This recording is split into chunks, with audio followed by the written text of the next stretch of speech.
Hey everybody, welcome back to Jetlag. This is episode 4 of season 2. And so far, this season has been very interesting. We've covered the back end of music booking. We've covered the shows themselves and preparing for them and what's been impacted by all of this. And then last time we talked to somebody who was at the tail end of a forced government quarantine and how they felt about it and what their next moves were. Today, we're talking about a artist who is in the middle of dealing with a pandemic and trying to figure out what they're going to do, what they've been doing, and we want to know what it's like for the performers themselves, for the labels themselves. So we've got on an awesome guest today, and I'm going to go ahead and let Larry introduce her. Yeah, that's right, Andrew. And this is going to be the final episode of this season where we look at the music industry. As you've mentioned, we've talked about production and music venues and publicity during this period. But today we're going to talk about the artists themselves. Now, when it comes to international travel, few do it as tough as the touring musician. They enjoy 6 a.m. lobby calls to make a flight after finishing a show at 2 in the morning. They may live on a bus for weeks at a time. They travel to some of the most exotic places in the world and then never see the outside of the music venue. It's a career, it's a job, and it can be a grind, but I'm sure many wouldn't have it any other way. And that's why this time is particularly difficult for that community, because they've not only stopped touring, but they've paused careers indefinitely in some instances. The lack of clarity around borders reopening and what travel will look like post-COVID, like how much will flights cost, means that plans for careers are not just on hold, but indeed maybe thrown out altogether. Today we're speaking to an artist who has a wealth of knowledge and experience in the industry, not just on the stage and on record as one half of Miss Mister, and now as LPX, who released her new single Delayed Gratification last month as the pandemic raged on, but is the co-founder of Neon Gold Records. Please welcome to the show LPX herself, Lizzy Plapinger. Thanks for joining us. Thanks for having me, guys. This is a welcomed break from the monotony of other Zoom calls and a lot of newfound alone time. Yeah, how are you coping with that side of things? This, for all of us, so much of the joy we get in our careers is getting out, seeing people, traveling. How has it been transitioning to a period of relative isolation? I would say I'd say that it's a huge adjustment, but even that feels like a massive understatement. I'm such a highly social being, both professionally and as a person, that it's been like a fairly dramatic shift. And, from going to playing shows every night and taking meetings every day and walking around New York City to being quarantined and isolated by myself in my apartment in Brooklyn is been a huge emotional, mental, physical shift that I feel like I'm still reeling from to some capacity. Although it seems like, maybe we're beginning to see out the other side of that. But a huge change. Yeah, and so, as an artist and a performer, so much of it has to do with going out and being on stage and getting those adrenaline highs and the anxiety before going on stage, the release, the reception, all those kind of things. And when that comes to a full stop, that's kind of a welcome break, but a lot of people, it's about the ebb and the flow. And right now there's no ebb and flow. Right now it's just locked up. How are you feeling as a creative? Is this an opportunity, or do you have to get over other things in order to even open that part of your mind? It's honestly, at least for me personally, devastating for shows to come to a halt, both as a record label and LPX and as a fan who goes to show on the regular. It is where I feel most connected to other people. It's where I understand who I am the most. It is where my art, I feel like, most comes to life. It's also a majority of where I think genuine fan relationships are made so that you can, build the foundation for what you hope is a lifelong career. And it's also a significant source of income. So to cut it off on so many levels is, and continues to be, honestly, the thing I am personally most grappling with in the wake of the pandemic. There are many moments and opportunities that I can sort of change my mental shift and find a silver lining in focusing on, either engaging with fans online or, digital marketing, refocusing, directing attention. But for me, I've always been live and die by the show. It's the thing I care most about. And it's hard feeling like you're connecting with people or numbers on a screen. It doesn't feel real to me until you're in the room at a show. And so to not know what the future of that looks like as venues are in financial crisis and are shutting down and being eaten up by larger conglomerates that are going to disservice both the artists and the fans. We don't know about future travel restrictions. Will I even be able to afford to get on the road? Will people feel safe coming to shows? It's really scary. And I just have to hold on to the hope and belief that, music is a magical spellbinding force that has been, a thread of connectedness since the beginning of mankind, since before industries were built. I believe there will be a return to form, but I don't know what that looks like. And so do I sit here and stew and worry about what it looks like, or do I actively try and think about ways that I can engage in fixing that problem? Right. Which I guess is how I've been most recently trying to think about or dream about, just to fantasize, to reignite hope in myself as a performer and as a fan, what that could be.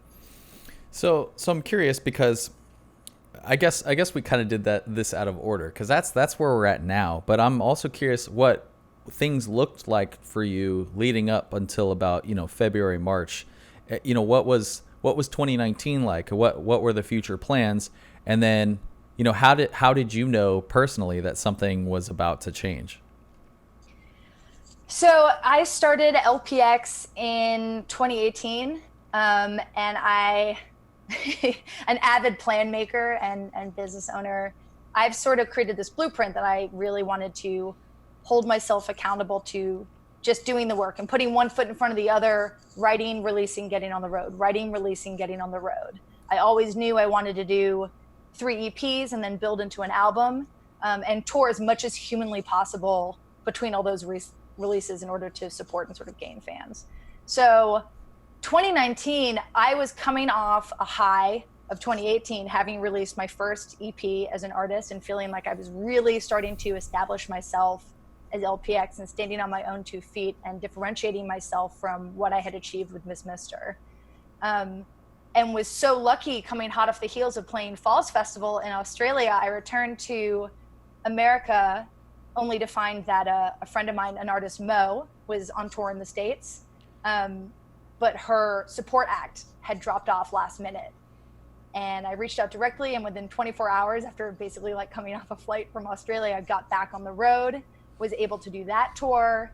I'd had an EP, Junk of the Heart, in my back pocket that I released right after that. And then 2019, I was able to continue building momentum for that release through also touring that year with X Ambassadors, Marina the Diamonds, Block Party. So I had really been feeling the momentum steadily building, and that all my sort of groundwork was beginning to pay off. And it set me up really excited for 2020, having done so many support tours, having released 2 EPs, to take on sort of a new direction musically with this 3rd EP, and also while building out support tours, which I was about to do in the spring with Carly Rae Jepsen and Maggie Rogers, I was also building towards my first proper headline tour as LPX, which felt so magical. It's it takes so much energy and heart to get a project off the ground, and I really felt like 2020, the pieces were coming together and I could start to really reap the benefits and push things even aggressively further as an artist. And so, I released New Mood, which is a single I'm incredibly, incredibly proud of, and is sort of like a wild, high octane, Pantone, sonic cocaine event. And sort of boldly announced that this was going to be next era, next chapter, LPX going bigger and bolder than ever. And namely announcing that with the heavyweight tours that I had planned in my own tour. And a week after its release, news about COVID started to spread. I was still active in the city. I didn't really know what it meant, but honestly, at that point, it didn't feel like it had any effect on my life whatsoever. And it wasn't really until the week before South by, where I was supposed to be going as part of Neon Gold, my record label. We've been going, 10 plus years and having showcases there and showcasing our new artists and other people we love, across the world. And when South by Southwest came to a, halt, basically, that was the first time I was like, oh shit. Like, what is this the beginning? Is this the first domino within my bubble and industry and musical sphere? And what is that going to mean? Yeah, because South by was the escalated was insane. South by was honestly the trigger. I feel like for a lot of the whole industry, because at least in America. Yeah, which kind of sets it off for a lot of the rest of the world too. In some senses, I mean, totally. How much of the world travels to South by? I think that's like that to that point, South by has become, I think, less about actually North American bands and way more about international acts who are getting to the States for the first time to sort of try and make that entry point to the gatekeepers of festival bookers and, people who are doing sync for TV and shows and other American bands who are looking for support. I think it's become like a real international hotspot. So I totally think you're right. I think the red flag that South by put in the ground was the first of so many dominoes to fall. And then, how quickly within that month did we see all the festivals start to push back? I mean, for whatever reason, I feel like the thing that really, or at least from my perspective within, my world of the label and industry chat, when Coachella decided to push back, that's when people were like, oh, I guess this is really fucking serious. You can think about the level of money and celebrity and whatever, hogwash is associated with that specific event. Right. And so while that's happening, I'm grappling with the reality as an independent artist that, I don't have label support. I'm self-funding. Everything I do is DIY. I'm self-managed, self-released. And in some way, in many ways, it's beautiful. I am able to be nimble and flexible about what my release schedule looks like and my plans. But, to have Maggie put on pause, to have Carly put on pause, to no longer be able to really have access to the holds I was securing for my headline tour. And then simultaneously, as I was leading off the back of New Mood, I was teeing up my next single sort of, on the back end, on the business side, pitching. And then once we all found ourselves in quarantine, first week hit, it just felt really inappropriate and a little tone deaf to put out new music. Yeah. And I that was a conversation I had to have with myself. It was a conversation I had to have with my artists, all while trying to be respectful of everyone's, difference of place that they're coming from. But at least for LPX, I just put a pause in everything because it just didn't feel right to, be self-promoting at a time when there was so much social and cultural unrest globally. It just didn't feel appropriate. And also, honestly, I think I was just wrestling with the jolt to my system of now finding myself in a incredibly stressful and dire situation. I think everyone's immediate depression was real. Yeah, as an artist, you don't want to force yourself to do something either because it doesn't feel genuine, and that's kind of the whole point of it. So, dude, 100%. So, okay, so that's what happened, and then you told us that it was really hard. Have you started to move to overcome that, or have you had any interesting pivots or any aha moments where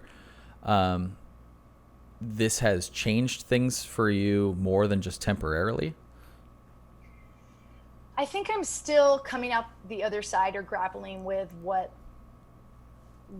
the long-standing changes for me personally are going to be coming out of this.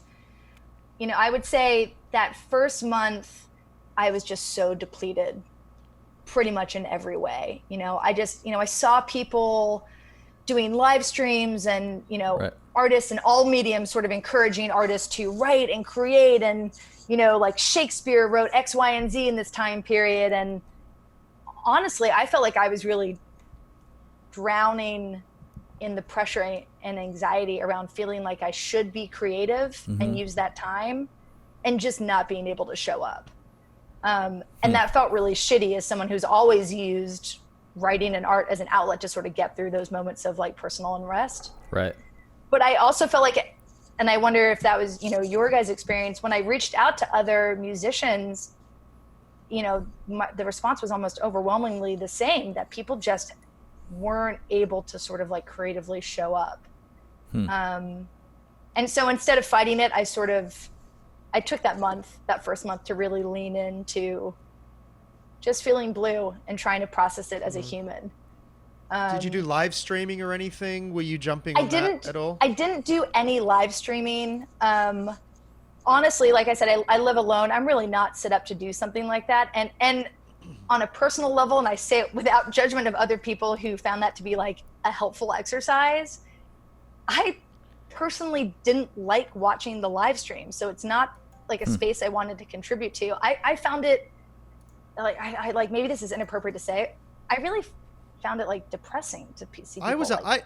I remember watching Colin Malloy from the Decemberists first one that he did, and I was supposed to see him in August, and I'm a big Decemberist fan, and I was just engaging with this show in this way, and I just lost it. Like I just started crying because I was like, is this now it? Is this it now?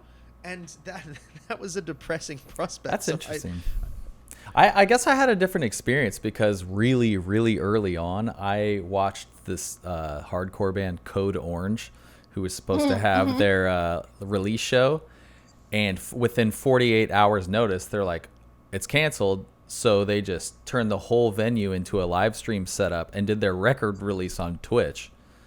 And while nobody was there and they played to literally empty, they played heavy music to an empty venue. It was really cool. So my nerd senses were like, wow, this is rad. And I was loving watching like the Insomniac setup because theirs is crazy. All the DJs and stuff. That's so awesome. But also they were able to occupy a venue, right? They weren't doing it from their bedroom. Yeah. True.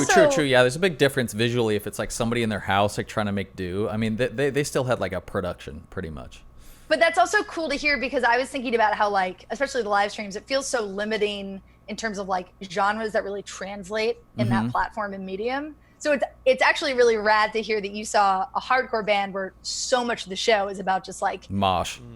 Mosh, community and energy, which by the way, side note, I would give my right arm to go to a punk show right now. Like all I fucking want to do get it out. is scream my head off and mosh and just like punch somebody in the face and they're like, I have never desired that cathartic release more.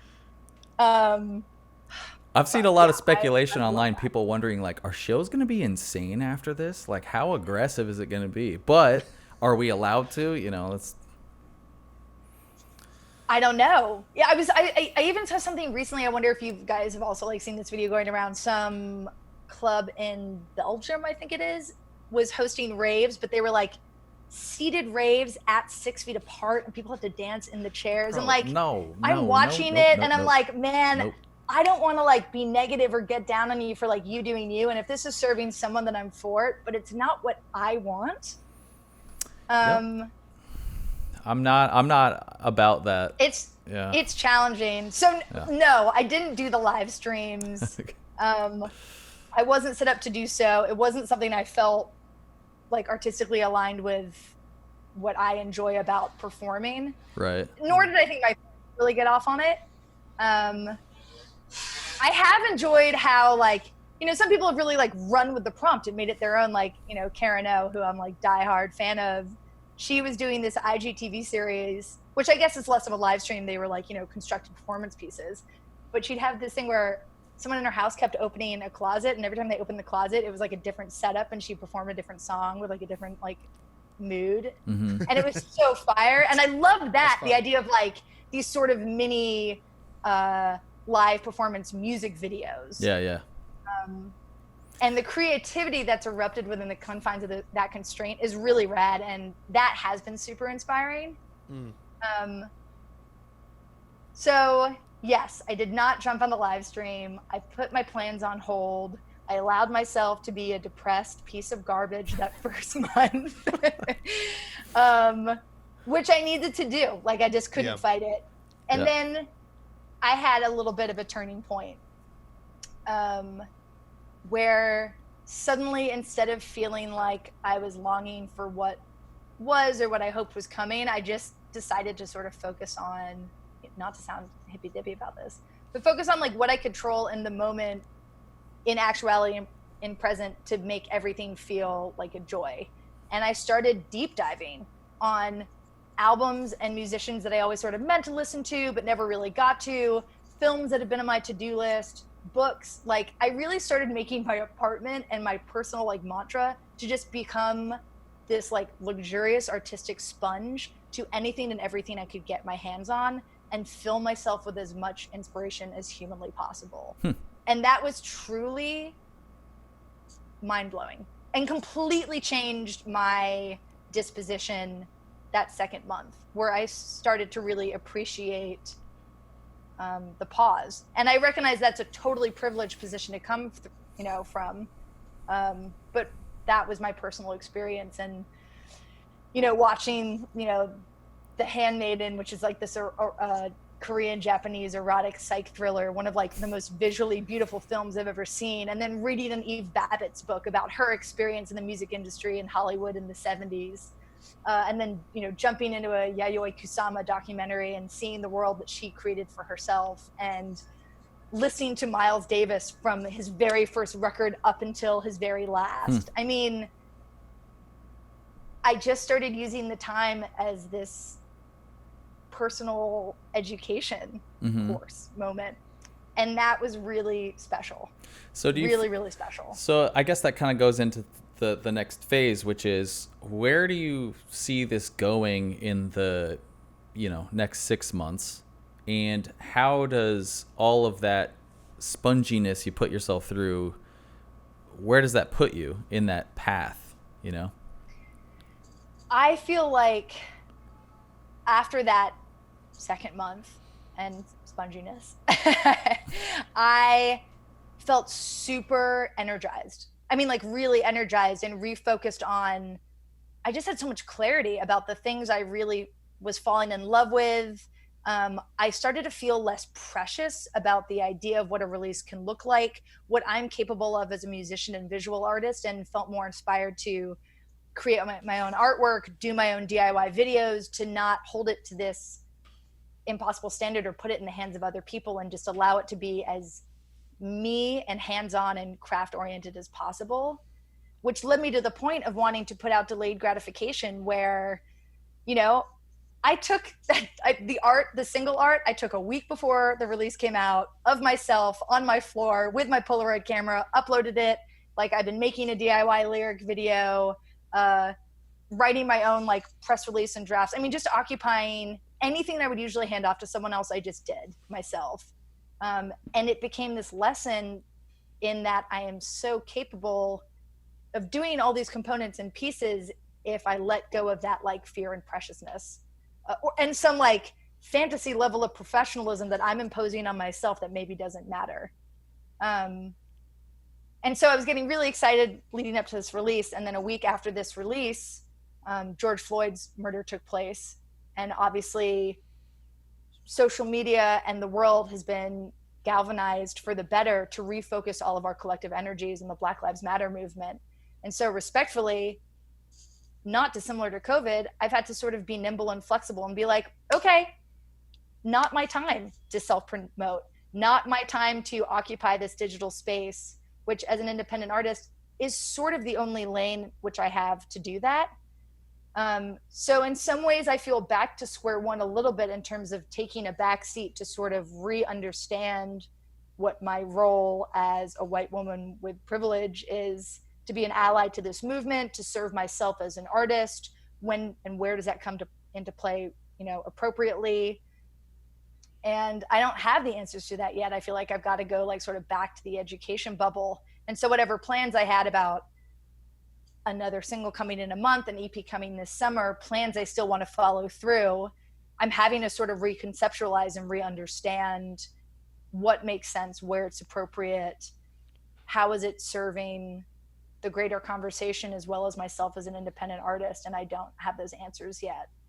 I will say feeling the connectedness and community show up, especially in New York, people taking to the streets, protesting every day, has been inspiring and has been another, way and mode of education to get outside of myself and see a bigger conversation happening.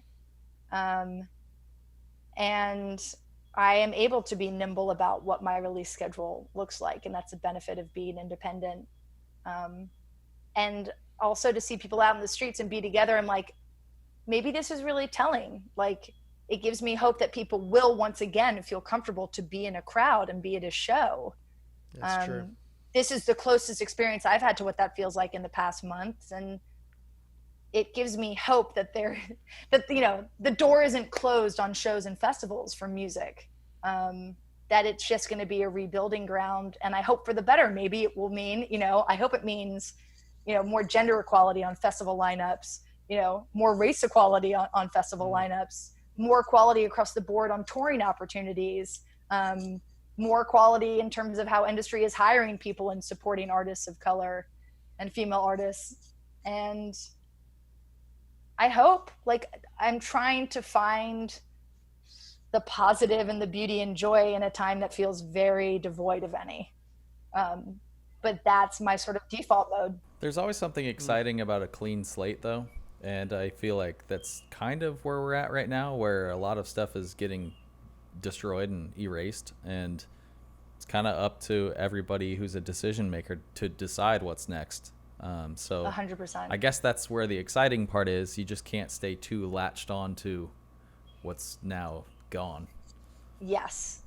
And I think that's hard. I understand that. I'm a romantic, nostalgic person by nature. And so to remove yourself from the comfort or fantasy of what was and recognize that what's ahead is going to be starkly different is a lot, but you have to see it as the positive and most necessary next step on every level possible. And I can't wait to see sort of how that's reflected in art, and what will I make in the wake of those shifts as well is going to be really interesting. I can't sort of premeditate what that's going to be. Well, speaking of premeditating, is there any, what's the number one thing that you are looking forward to after all this is said and done? I can't wait to play a fucking show. I can't wait to play a show. I can't wait to go to a show. I don't care if someone spills a beer on me or someone's too tall or if someone's brushing up against me. I'm ready for the force and emotion and connectivity of that experience. It's the number one thing I crave. To sing in unison at a festival to your favorite band with complete strangers, it's going to be as close to an orgasm as I think you could come emotionally. Well, I think there's a very high chance that you're not alone on that. So, maybe these shows and maybe the future of the industry is going to be exciting in a new way that, feels refreshing, that we haven't seen in a long time. Takes us back to that childlike innocence of our first shows, and totally remember why we like doing all this in the first place. It is a special place to be filled with that kind of wonderment and reappreciation, or at least re-understanding and clarification for yourself on, how lucky are we that we work in music? This is teenage dream come true, but now there's a responsibility that comes with that. And so how do we merge those two? Right. And speaking of teenage dreams, I have to ask you this every time we chat, and we're going to end on this. But did you get any closer to doing a show with Cage the Elephant since we last spoke? I'm so glad you asked. I'm not really any closer, but after that interview, Matt Schultz saw our interview and reached out to me because I posted about it and was like, oh, dude, we got to make this happen. So I feel like I'm at least in the conversation. And the more I talk about this dream tour with Cage the Elephant, it's going to happen. I just like the idea that there will be a history of interviews and precedent of me talking about it for years. And so when it comes to fruition, you and I got to share a pint in person or over Zoom to really celebrate it. You'll have to bring the show to Toronto and we'll make a night of it. Well, that sounds awesome. Well, Lizzy, thanks so much for joining us on Jetlag today. It's been amazing speaking with you about your experiences. And honestly, it's just gotten me excited about things starting to return to normal as much as as much as anything else. Same. Thank you so much for having me. I really appreciate you guys taking the time at a time when there are very limited opportunities for me to support the project. So thank you. It's not lost on me. Cool. Well, I really appreciate that. I hope you continue to have an enlightening experience and that it continues to get even better on the way out. And hopefully we'll see you at a show. Cool. That's it. We'll see you next time.